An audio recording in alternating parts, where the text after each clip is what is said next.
Well, good afternoon. Holy cow. What a crowd. Yes.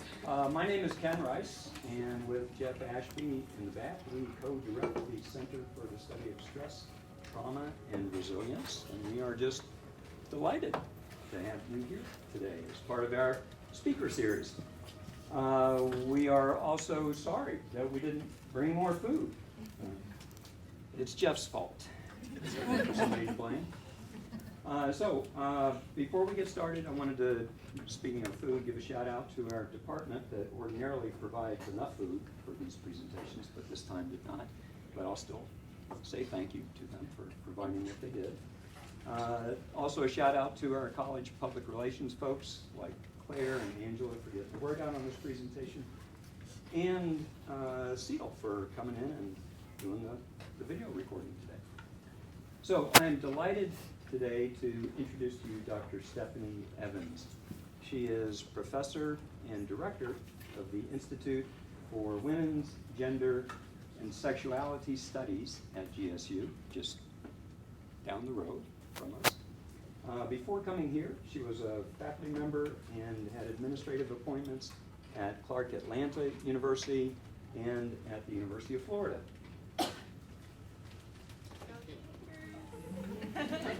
It's an obligatory gator chomp.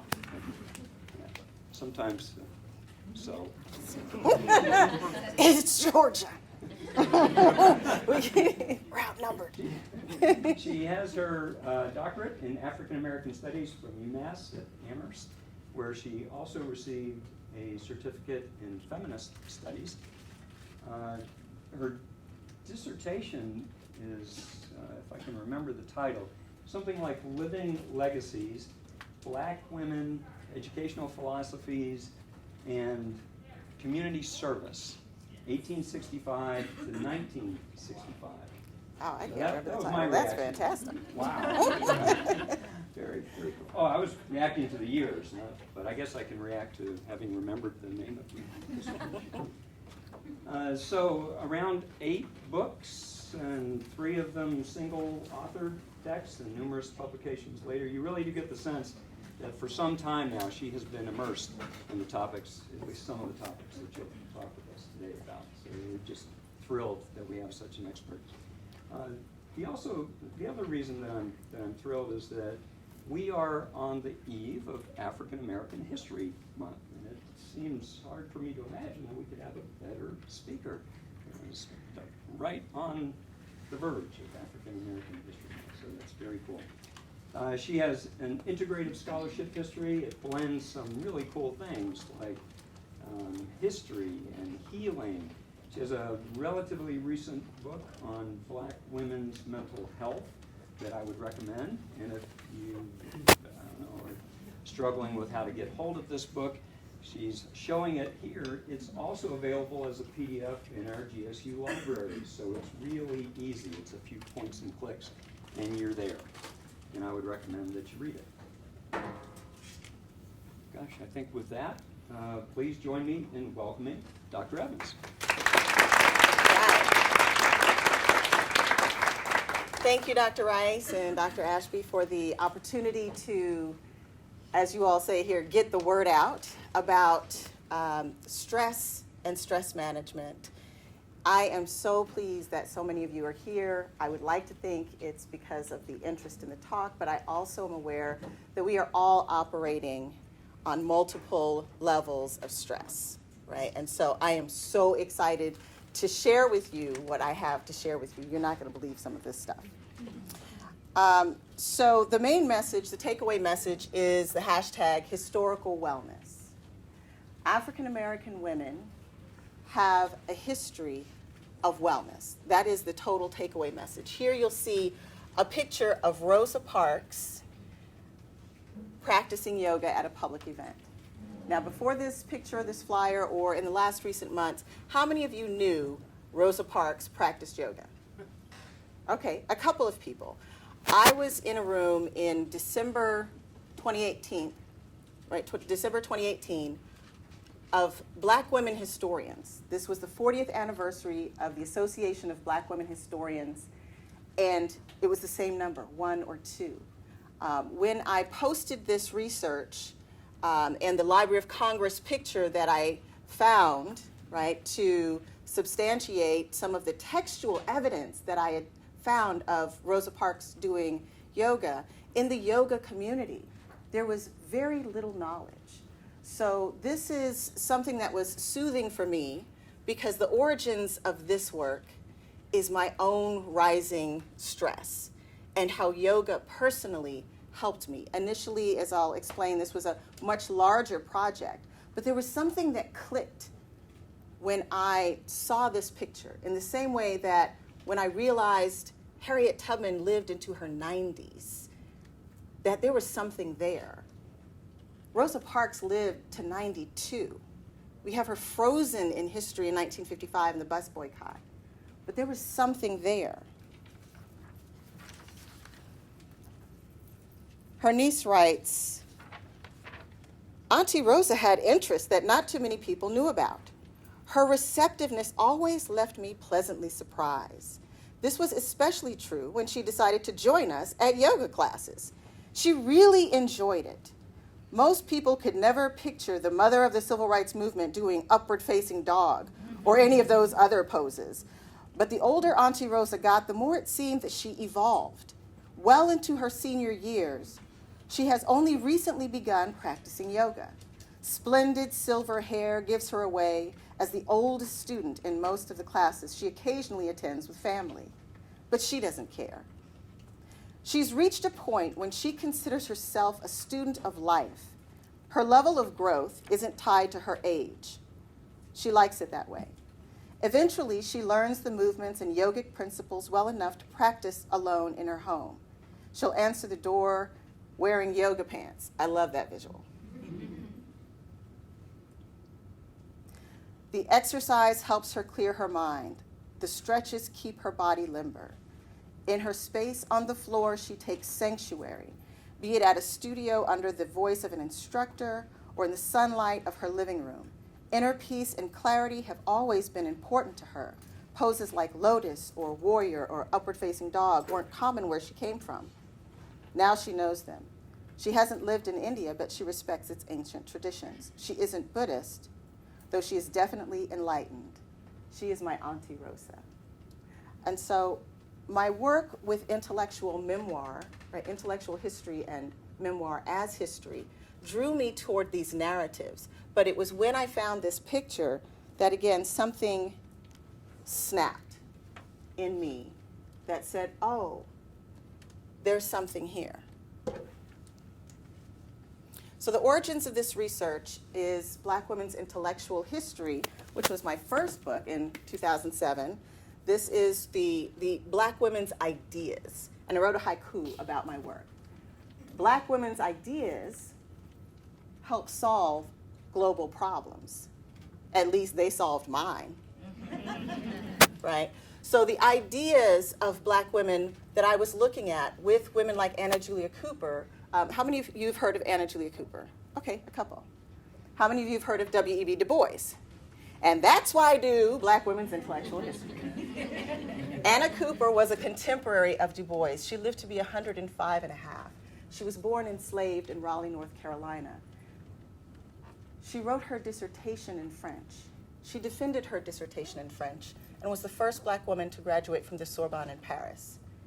When I read Anna Julia Cooper's story, A Voice from the South by a Black Woman of the South, written in 1892, years before Du Bois' The Souls of Black Folk, I understood, okay, there's something to my love of books.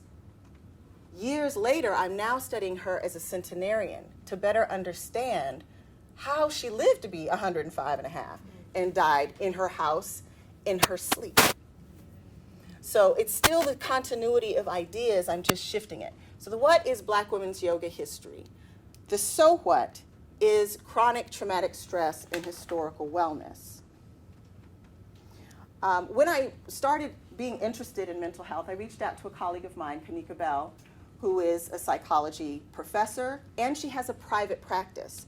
And she wrote in her chapter, Sisters on Sisters in Black Women's Mental Health, many Black women have a history of practices and traditions that assisted in their mental health maintenance. And again, this was a key point in my shift because I wanted to introduce the concept of historical wellness as a threshold concept in Black women's history. And a threshold concept is fundamentally altering to the view of a field. So when you think about in Black women's studies, Kimberly Crenshaw's intersectionality, Black feminist thought with Patricia Hill Collins, the politics of respectability, and the culture of dissemblance with Darlene Clark Hine and Evelyn Higginbotham.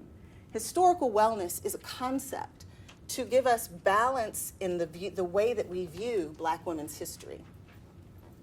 And there's a book talk and a book club that we had. There's a group called No More Martyrs. It's a national group of Black women's mental health advocates. And so there's online a book discussion of Black women's mental health. So the what? If you look here to the left, there's the first picture that I recovered from the Library of Congress in 2019, in June of 2019, a day before my 50th birthday. That was a big birthday present for me. To the right, you'll see a more recent picture that was released after the initial picture that was there, and you'll see the caption that reads, "Long plagued with stress-related health issues, Parks took up yoga and became a vegetarian in the 1970s. Here she demonstrates the bow pose." So I just turned 50, and when I found this, I was overjoyed and elated, and I tried the bow pose. Didn't work so well. But here, what's most important is thinking about, in this historical context, not only did Rosa Parks practice yoga, she was teaching yoga. The deaconess of an AME church was teaching yoga and obviously proficient in what she was doing. The way that I tell the story is narrative portraiture. Patricia Bell Scott has a collection, the first collection of Black women's memoirs called Flat-Footed Truths. And she says about a picture of her mother that her mother told beautiful and ugly and healing truths. So that's the framework that I tell these narratives: the beautiful, the ugly, and the healing. The beautiful for Rosa Parks is we know that she was born in 1913 in Tuskegee, Alabama, and she was from a family of activists. So not only was she not just tired on the bus that day in 1955 in the Montgomery bus boycott, she came from and she married an activist, Raymond Parks. And so the beautiful of her story is the complexity and the longevity of her public activism, but also the ugliness that she went through, not just publicly, but privately. Because as I'm collecting what is 6 narratives of Black women yoginis, which is the women term for yoga practitioners, between the ages of 70 and 109, and I look at her story, she was an activist, an anti-rape activist. So the ugliness was not just the bus segregation, but the Reese Taylor case, where a woman from Alabama was gang raped by 6 white people, right, 6 white men, from a town that her husband was from. So she knew that. She knew that place. She was an NAACP reporter, and you can read this in a book called Dark End of the Street, right? The private activism and the private ugliness was even deeper than I knew. In the library archives, there's an 11-page handwritten account of what she went through when she was very briefly working as a domestic worker, right? Before she got married, she was babysitting for a white couple, and she says that a Black man who she named Sam worked also in the house, opened the door for a white man called Mr. Charlie, right? And Mr. Charlie proceeded to chase her around the house and say that Sam gave me permission to sleep with you. I'll give you money, I'll take care of you, what do you need? So in the archives, we find that the hurt for African American women in this particular group is it speaks directly to this Me Too movement moment. So the healing, how are we tracking Black women's stress at a micro, meso, and macro level? Not simply personal stress, not simply public stress, but historic traumatic stress, chronic traumatic stress is part of this story of why yoga is so important, right? So historical wellness doesn't mean that everyone is healthy. It means that you go through all of these traumas and you find ways to help your body deal so that you can live to be 92.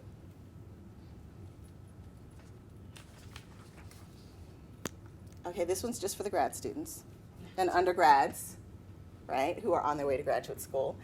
The problem is chronic traumatic stress, and I'm happy to get into some of these details. I'll just kind of blow by this. The Lit Review, or the analytical framework, is a feminist, womanist mental health history. So I'm informed by Audre Lorde, by Layli Maparian in Womanism, by Kanika Bell, the mental health part, and Darlene Clark-Hines, Culture of Dissemblance. She wrote an article in the Science Journal about the inner lives and rape in the inner lives of Midwestern women, right? Midwestern Black women, where she talks about the culture of dissemblance, where we have publicly a public activist face, but there's a dissemblance because even as we're public people, we're hiding some things, right? So the analytical frame is there, the literature review, I'm informing Black women's studies, history, public health, a number of people who are talking about the impact of race and gender as stressors. The theory is historical wellness. My data is memoirs. I created a database of 500 memoirs by Black women, and then in that looked for those who were survivors of sexual violence, and that's a data set. I looked for elders who were doing memoirs, who were doing yoga. I looked for yoginis. There's about 50 narratives by Black women who mention yoga in their narratives. There's about 150 women who mention meditation. So this process of this data set of what will be 12, which is 6 women before 1975 and 6 women after 1975. The method is narrative portraiture. My initial question was, how have elders managed stress? Very, very simple. Once I found this data set of 6 women who were above 70, who were practicing yoga before 1975, I had to tweak the question because I wanted to know about how Black women elders have written about managing traumatic stress, because each of the 6 women mentioned some aspect of sexual violence. The sections, this is from a forthcoming book. The sections of the book are based on Anna Julia Cooper's idea of regeneration. We look to the past, we look inside, and we look to the future. So the inside part is the 1975. I give a profile of myself. The past is these women before 1975, and the post is 1975. Okay. So what? We know stress impacts your body. Black Women's Health Study and Billy Avery, who is a public health activist from the 1970s, 1980s, really emphasized how Black women are impacted by stress. And it definitely impacts the mental health. In and Out of Our Right Minds was the last major text on Black women's mental health before the edited volume that came out in 2017. And they say that anxiety is common, phobia, panic, post-traumatic stress disorder, generalized anxiety. And it impacts your nervous system, the immune, and remember integumentary, remember learning that word in elementary? Right? Your skin, no you don't. The integumentary history, right, your skin. Ayanna Pressley, right, who suffers from alopecia. The congresswoman from Massachusetts just revealed that her hair had completely fallen out. Now, alopecia was the bullet, but stress was the trigger. Circulatory system, your digestive, respiratory, reproductive, musculoskeletal, and the idea that stress travels through your DNA, right? So these are all different ways that impact Black women and the individual stress, the interpersonal stress, the institutional stress, and the international stress. We are all impacted by what's happening nationally, right? After 2016, the stress level of the nation just went berserk, right? And now on a global level, all of these things are happening. And if we're interested, these are kind of my references for stress. So what? Historical wellness. Here's a picture of Sadie and Bessie Delaney. How many of you have heard of the Delaney sisters? Okay, right. Excellent. So they lived to be 109 and 104. 109 and 104. They started practicing yoga at age 60. And here they are. We've been doing yoga exercises every day for about 40 years. And we'll talk about the details later. But Sadie and Bessie at 102 and 101. The historical wellness is about inner peace. It's not simply about physical movements. This is interpersonal intelligence. And Howard Gardner, in the theory of multiple intelligence, says that there's 8 ways that people are intelligent. Interpersonal, right, between people. Intrapersonal, inside. Logical, mathematical, naturalist, spatial, body, kinesthetic, linguistic, and musical. So usually when we're testing intelligence or genius, we test for, what's on the GRE, right? This level of intelligence. But he writes about intrapersonal intelligence. At its most advanced level, intrapersonal knowledge allows one to detect and to symbolize complex and highly differentiated sets of feelings.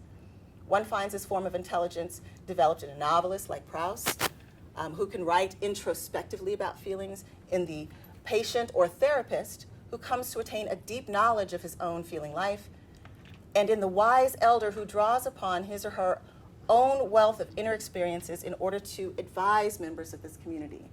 When the Delaney sisters wrote their narrative, they were explicit about wanting to pass on knowledge about longevity, about living a good life. So my beautiful, ugly, and healing story. This is my passport picture. I was an Air Force brat. I'm from DC, but traveled everywhere. We moved to Germany when I was 7. And that's me in my little dance, unified. That's my check that I won for the dance competition, right? When I was 7 or 8. And this is a letter when I was 3 that I wrote to my grandmother after we moved from DC to Albuquerque. So I've always been a writer. And when I was getting ready to drop out in my first year of graduate school, I went to visit my grandmother, and my grandmother said, "Baby, you a writer. You've always been a writer. You didn't draw me a picture. You wrote me a letter." So that's kind of an overview of why I write so much. It's just kind of what I do. The ugly, I am a survivor of several different types of sexual violence. I work with survivors of sexual violence. If we're talking 1 in 3 women reported, right? African American women, disproportionate stress levels. This is specifically the target population, right? My target audience. And it's my personal story as well. This is a collection of poetry that I work with a local Youth Spark program, and it's a fundraiser for the summer program for Voices. My healing history, I've always been like hypnotherapy, massage therapy, cardio kickboxing, comedic yoga, Yoga Alliance. And even though I didn't know what I was doing with my dance stretches, yoga, when I started to practice, has always been in my life. If you bend over and touch your toes, it's not necessarily that you're practicing yoga, but we can't just view the idea of yoga, as I'll show with some of the historical narratives, as this system that we learn from gurus. So yoga is an American trend.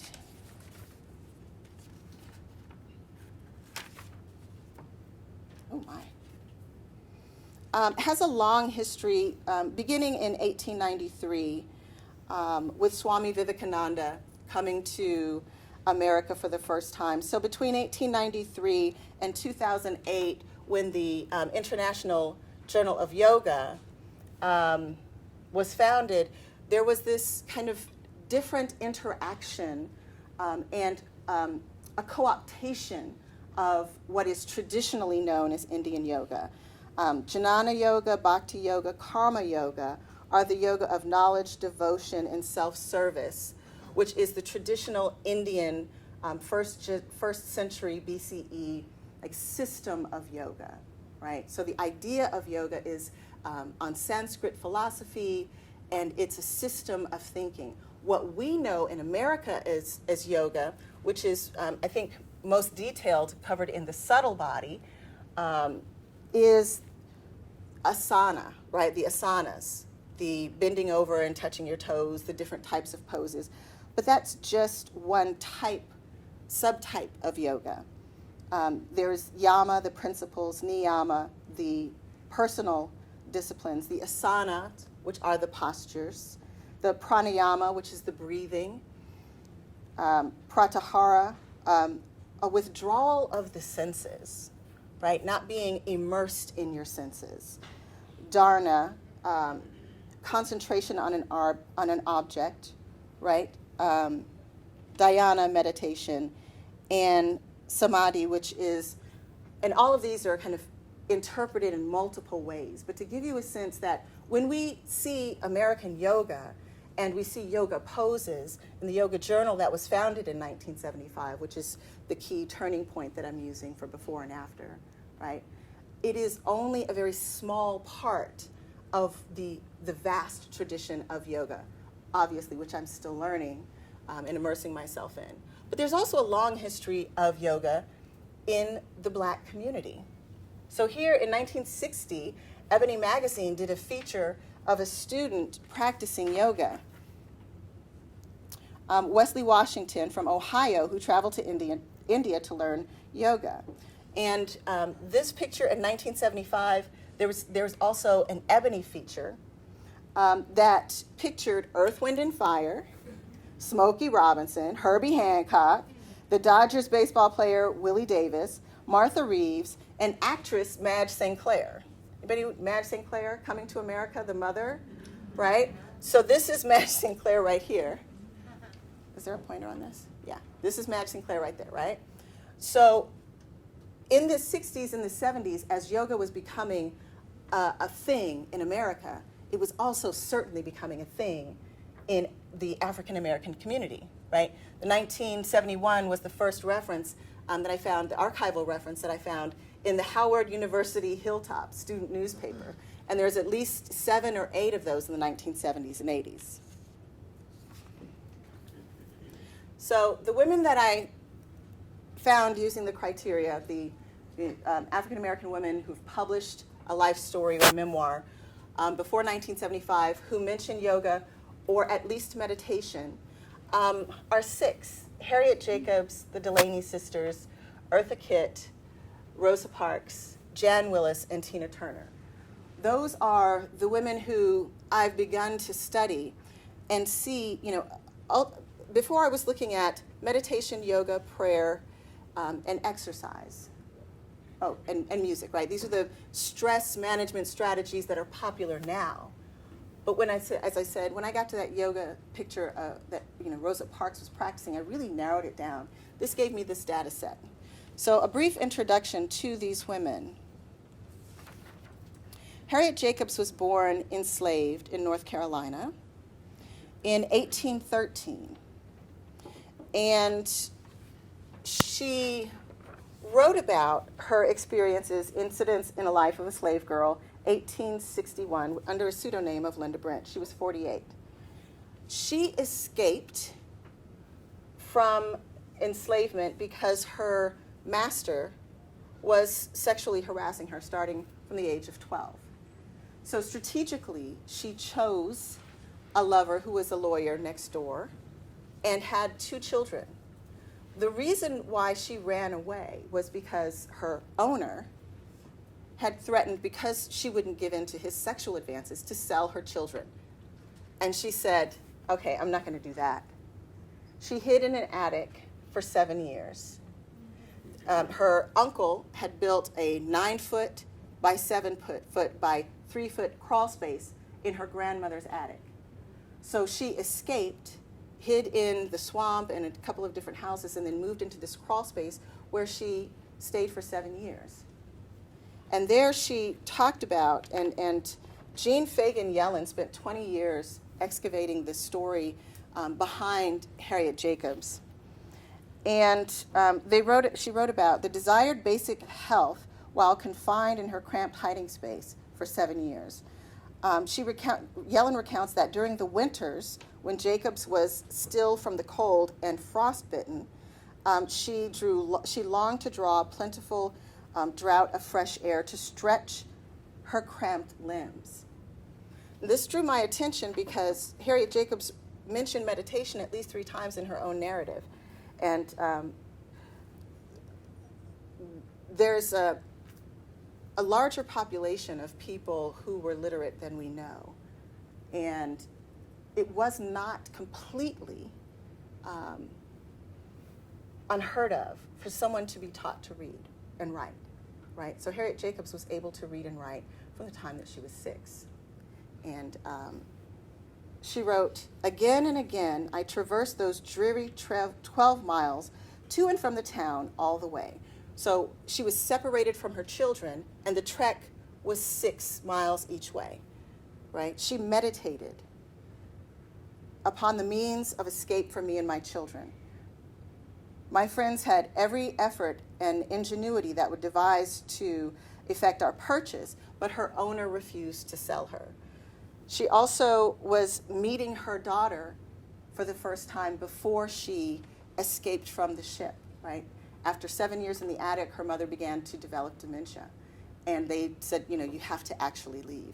So she escaped on a boat to Philadelphia, but she had loss of her limbs, right? Use of her limbs. So every morning, her mother would let her out of the attic, and she would stretch and strengthen and warm her limbs so that she could make it to the boat. She met her daughter the night before she left. In the midst of these meditations, I heard footsteps on the stairs. The door opened, and my Uncle Philip came in, leading her daughter by the hand. I put my arms around her, and she had to then explain to her children that she'd seen them grow up. She had to go away. Eventually, her children were purchased by Sawyer, who was their father, right? And friends of Harriet Jacobs purchased her freedom, which she was not really pleased about, because you shouldn't have to purchase something that is given by God, right? In her narrative, you learn all of these things, the beautiful, the ugly, and the healing. The Delaney sisters were also born in North Carolina and were one of 2 of 10 children who were all doctors, lawyers. These were the professional class. They learned yoga through the television, right? In the 1960s, there were a couple of shows that began to be televised for decades. And so when their mother moved in with them, they had moved to New York. When their mother moved in with them, the mother started to hunch over. The mother was 80 at the time. And they said, well, we just started doing exercise with the television to help Mama because she was being hunched over. Sadie, who was the oldest, started with her mother, and then Bessie got jealous because she was looking better than Bessie. So they started doing yoga.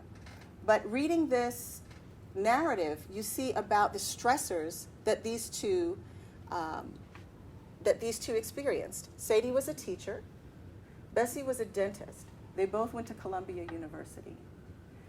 On the train trek from North Carolina, Sadie talks about an incident in a train station where a white man assaults her, right? She's in the colored ladies' waiting room, and a white man sees her through the window, comes in, and then starts demanding that she have sex. The other 2 African-American women who were with her ran out the back, but she stood her ground with this man who was drunk and screaming and demanding sex. And then when she refused his advances, he went out and he said, this nigger bitch insulted me. And this was in the 1920s, right? Lynchings were happening. And so it was dangerous for her to resist and refuse. There's all sorts of ways that we are assaulted in public, right? For Bessie, when she was in dental school, she recorded how some people did not take her serious as a dental doctoral student, right? They just wanted to date her or pinch her. Occasionally, people would pinch her fanny, right? So the sexual harassment was something that they experienced. Eartha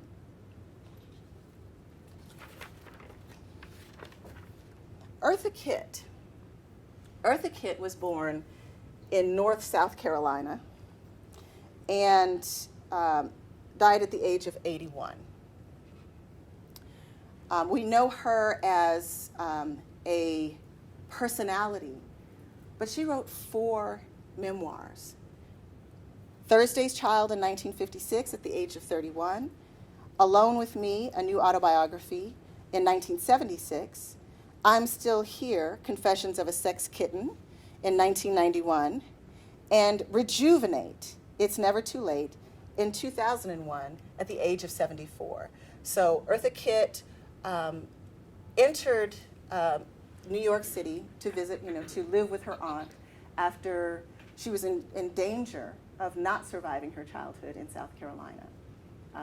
Her mother abandoned her because of her skin color. She did not know who her father was, who was a white man, who she may or may not have met one time. She wasn't sure. So she was being abused so badly that they sent her to New York. In New York, she had food, she talked about food instability and how her aunt would use food against her. She talked about the boys that she went to school with.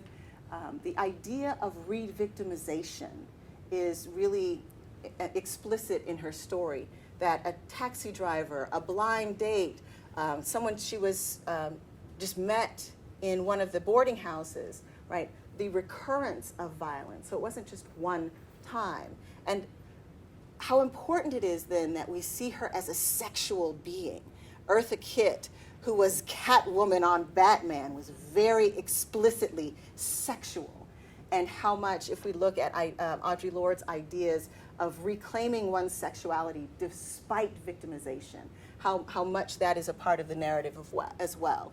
Eartha Kitt was a Dunham dancer, right? She was discovered by Catherine Dunham, the mother of jazz dance in the 1940s. And so that was one of the ways that she used her body and her physicality. She was also a singer and an actress.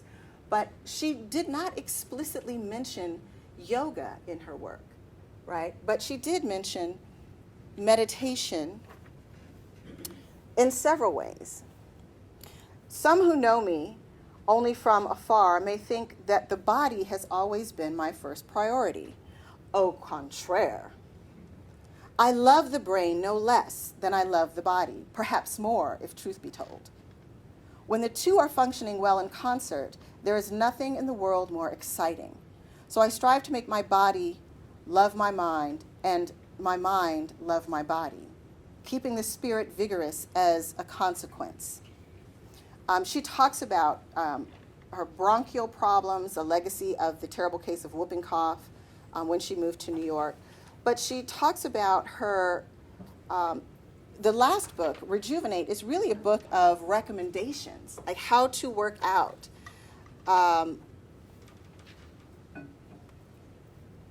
She talks about house cleaning and standing in line at a grocery store, and how you can use your body actively every day, every moment, and engage nature by looking at, she was an avid bird watcher. These are ways that you can constantly, actively rejuvenate and heal your spirit. And Rosa Parks, who I've introduced you to, and the last two, Jan Willis, who is actually a professor of religion here at Agnes Scott. Jan Willis is from Docena, Alabama, and she was, during the Black Power movement at Cornell University, when African American studies was, the African American students were on campus, and they said it's not enough for us to be on campus. We want to be represented in the curriculum. And so in her autobiography, Black, Baptist, and Buddhist, she writes about choosing between peace or a peace, because they were taking over, actively taking over campus. She had an idea that maybe she would join the Black Panthers. And she said, I felt like a chicken shit. I just had to run. And she ran to Tibet.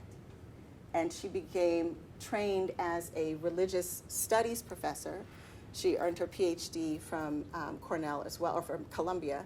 And she taught at Wesleyan since 1977, and she talks about deity yoga, the idea of focusing on a person, and a concept, an idea, an ideal, and chanting that mantra. And so since 1977, she not only taught Buddhist religion, but she has, if you look on YouTube, there are several lectures where she is lecturing about Buddhism. So she's in the classroom, but also a practitioner. Very well respected as a Buddhist and a writer as well, an essayist as well. Her traumatic stress is interesting because she locates her stress and her trauma and sexuality in terms of intergenerational rape. And her skin color is a trigger. She talks about how much she hated herself because of her light skin. I was both victim and the child of rape conceived in terror. Everyone in the whole sordid history of slavery and racist oppression, and all blacks are subjects to its enduring legacy. Black women unable to fend off rapists, black men unable to protect their wives or partners. Given such history, the question of origins, though painful, was unavoidable. So she talked about researching her history in the South and how Buddhism helped her love herself from the inside out. And lastly, which is probably one of the most well-known cases, and I'll end here so we can have discussion, is Tina Turner. Tina Turner from Nutbush, Tennessee, as her song so eloquently tells us,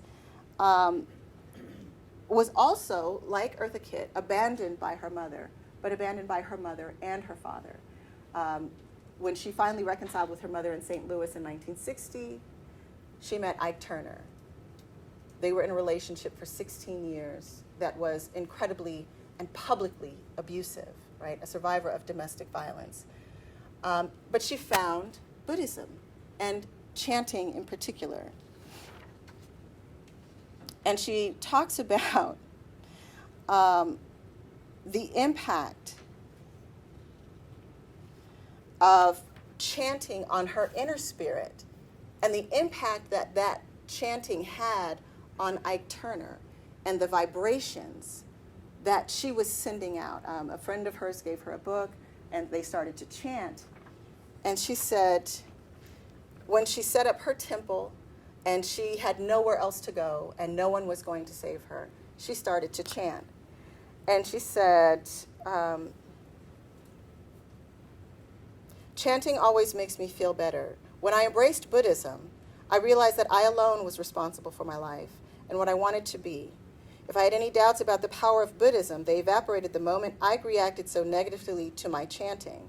He came across my Buddhistan, a little cabinet that held candles, incense, water, fruit, and other traditional essentials for my practice, which I had hidden in an empty room.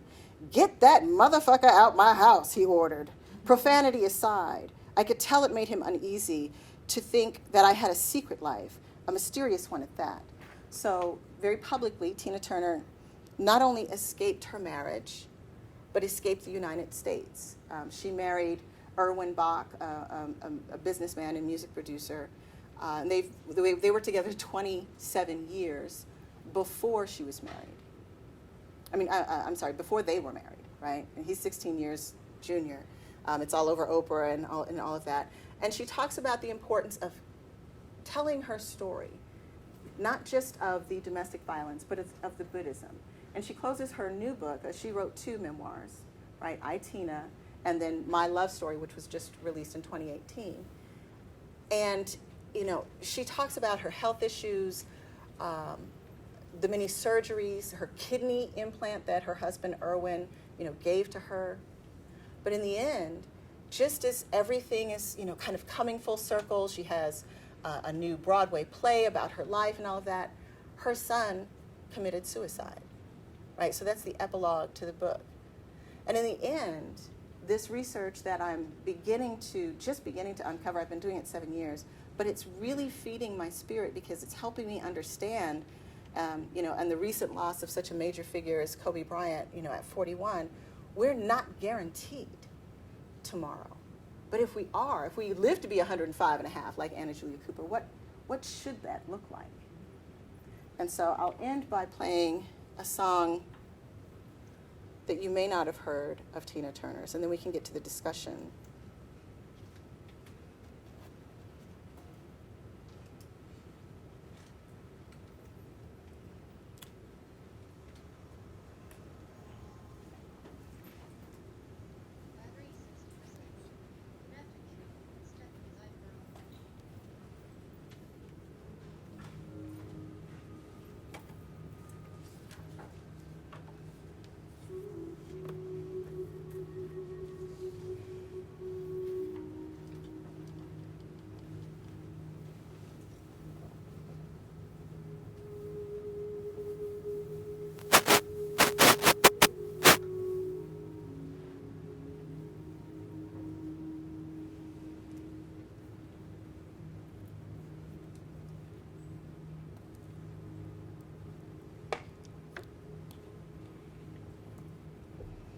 And I invite you to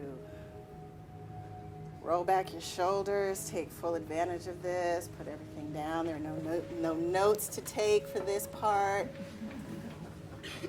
Maybe check in on your feet, your ankles, your knees, your hips.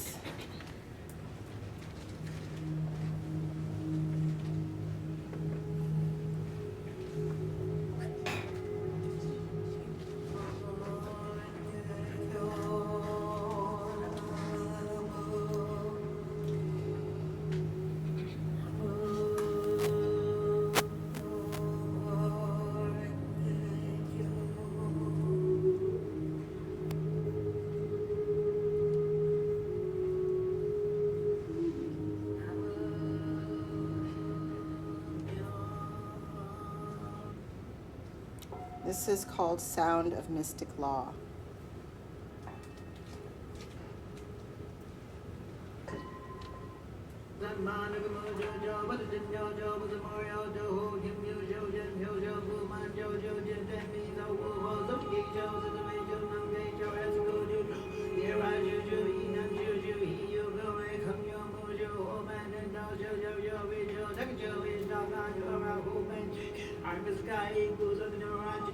And I will close so that we have at least a little bit of time for discussion. And I will say thank you, and thank you.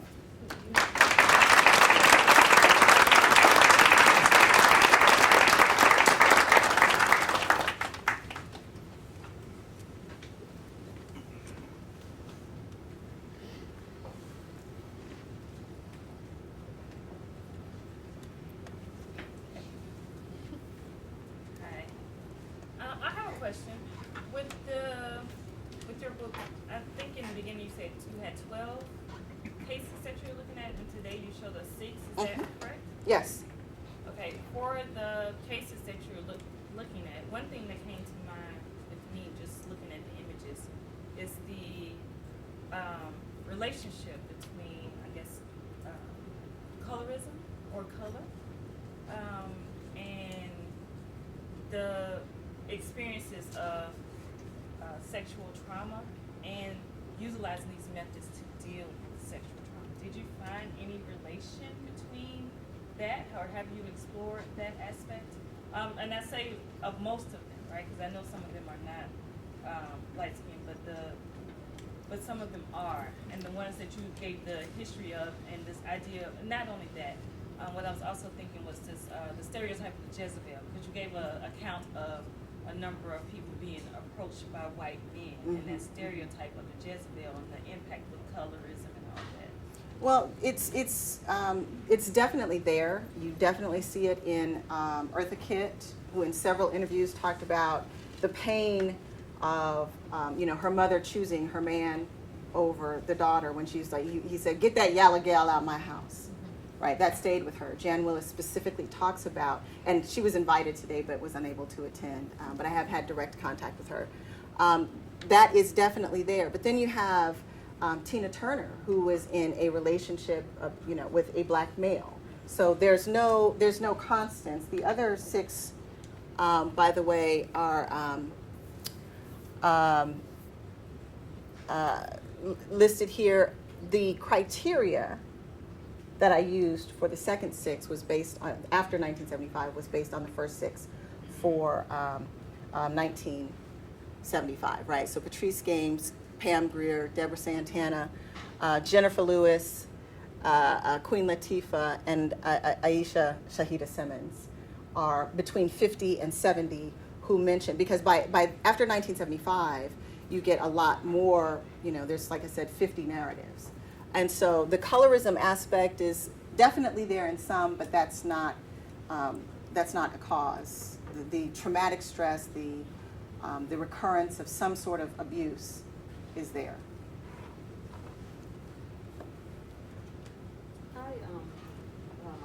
Because my interest happens to be early African American and diasporic culture and literature.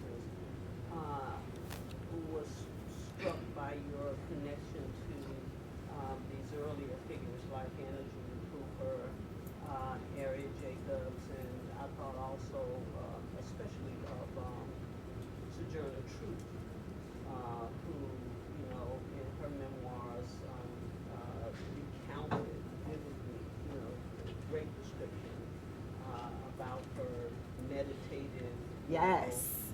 otherworldly experiences. And in that, I know it's probably not your project because you're looking at our contemporary era, but I think it is important to connect, modern and contemporary Black women's, use of turn to yoga to a larger and longer tradition of Black women's spirituality. Absolutely. And those practices, go back, in fact, to traditional African, Absolutely. Rituals and traditions, but also the Islamic influence in African cultures and people, prior to, the New World venture. Absolutely. And so, my connection at once has to honor the Indian tradition of yoga and really take seriously what that system means and how it was developed there. At the same time, we have to understand that Black women's relationships to our bodies is not mediated by whether or not we are introduced to yoga, and that every culture is like a martial art or like music. Every culture develops these, and that's why I took a class in a certification in Kemetic yoga, right? The idea that developed by Asur Hapi and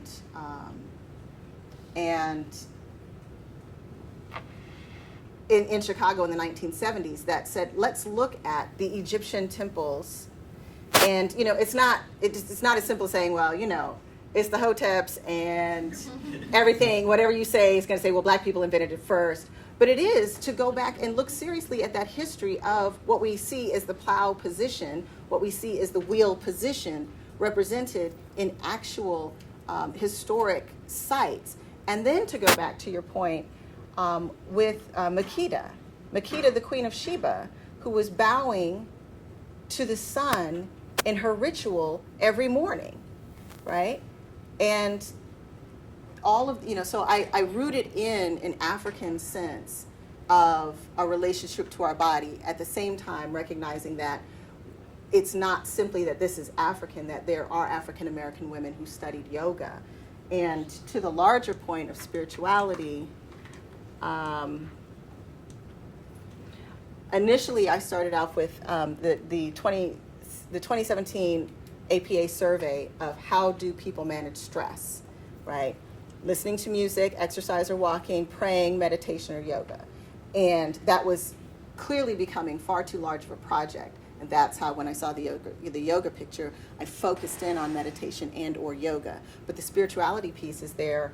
You know, Harriet Tubman talked about, you know, traveling through time and communicating directly with God and you know, all of that as well. So absolutely. What do you think it became, or why was it so important for yoga? Why didn't they do like Harriet Tubman? Why didn't they pray? Why wasn't more yoga? Do you think it's something like with the spirituality, something about the value of that? We are addicted to the Aristotelian, on the one hand this, on the other hand this, either or dichotomies, right? I'm of the mind that it's both and, right? This is Anna Julia Cooper thinking that I am this and that. And so there are many Black communities who are saying, like, I'm not doing that yoga stuff. That's just, we can't do that. But Rosa Parks was a deaconess in the AME church. If you look at that picture, it's more than likely a community center or a church basement. And she understood that there is a relationship. I think yoga is very attractive, and this is the idea that self-care is new, right? We see self-care everywhere.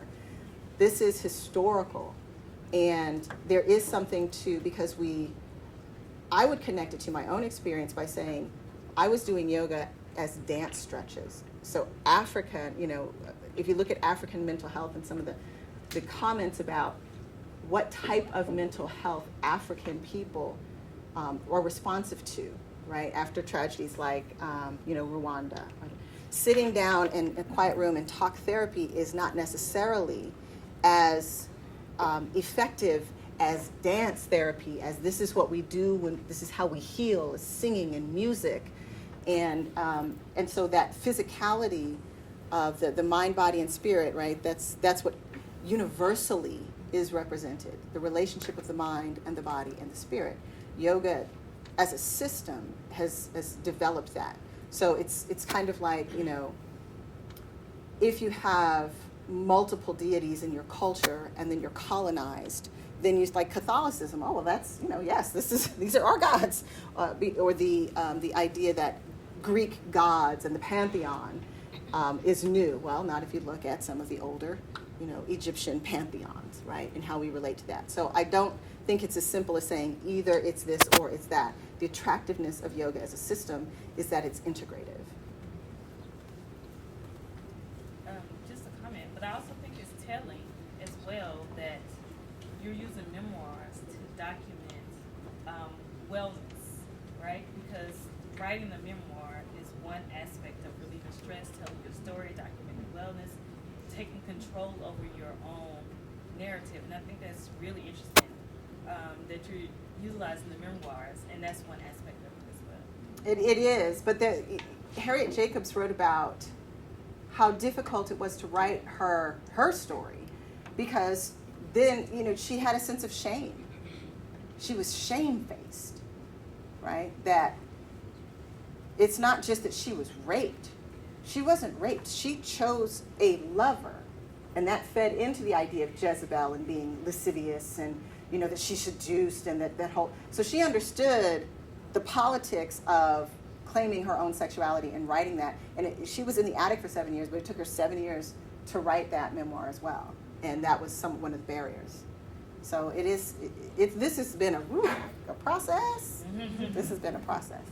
A couple more questions? Can you talk about the citational politics behind Rosa Parks' picture, just so we, as researchers, know, some of the struggles that you faced with it and what we could do differently in our own citational practices? Well, thank you so much, very much for that wonderful, what will probably be the final question. That is, thank you, Doctor. That's a great set. Remind me to thank you later. Okay, it's not, there we go. Okay, citational politics. So I wrote a piece for the Association of Black Women Historians. It was published on June 21st, 2019. That was based on the archive of the original picture of Rosa Parks. At that time, it was available on the Library of Congress website only in a thumbnail picture because the Rosa Parks estate, rightfully so, wants to maintain control over that image, right? So I had to go through the Rosa Parks estate lawyers, the Library of Congress. There was a whole part of finding it, but then researching it and presenting it ethically. 6 months later, the Yoga Journal, which has it's like a 2 million followers, posted it and then cited another source. In December 2019, Rayburn came out with a book that had this picture with the bow pose. And by that time, the archival picture had been released along with a note that Rosa Parks was writing about her, kind of instruction notes. So I had to correct the Yoga Journal because, and this is, we're at Georgia State and we talk about college to career.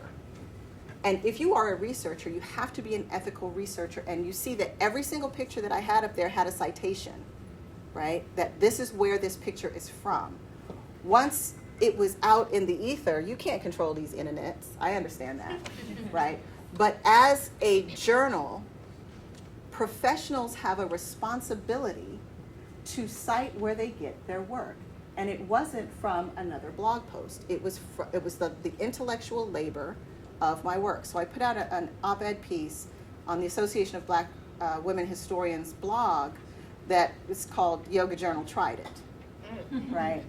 And they have a whole section on Yoga Journal called Tried It, but I was like, no, they tried it. Because I contacted them, I emailed them, other people were posting like, hey, let's not erase the intellectual labor of Black women. There's a hashtag Cite Black Women, hashtag Cite a Sister for a reason. And so as I'm teaching my research classes, it doesn't matter if you don't want to be an academic. If you want to have a job in the real world, you're going to be held accountable for writing and research practices and citational practices that demonstrate that you're doing your own work. And so initially when it came out on June 21st, a colleague of mine posted the picture on Twitter, 19,000 likes. And I said, hey, how about a citation? And she said, hey, fantastic, no problem. She shouted me out several times, right? Because we don't want to erase other people's work.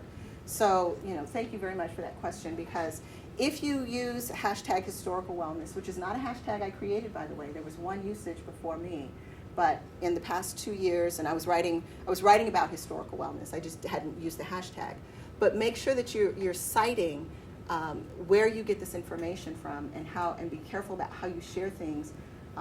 But yes, this is a research practice, and it's very slow. Academic writing is very slow, and you're giving talks. So anytime you see a picture of this Rosa Parks picture, know that there are archives of information for us all to do research. And this is just the tip of the iceberg, right? There needs to be a legion of people who are researching wellness in this way, because we are so very stressed out. But that's actually part of the honor of doing what we do as researchers. That's different than the people who have millions and billions of followers on Instagram. Thanks again. I'll be around. I'm happy. I know people have other things to do, but I'll be around to answer additional questions. Make sure you access some of the resources on the website. This is the 50th anniversary of African American Studies and the 50th anniversary of Women's Studies. Women's Gender and Sexuality Studies will have a lot of programming. We've got a conference coming up in the fall, so there's a lot to, like I said, I'm just 2 buildings over, and I look forward to working with you. Thank you again very much. Thank you.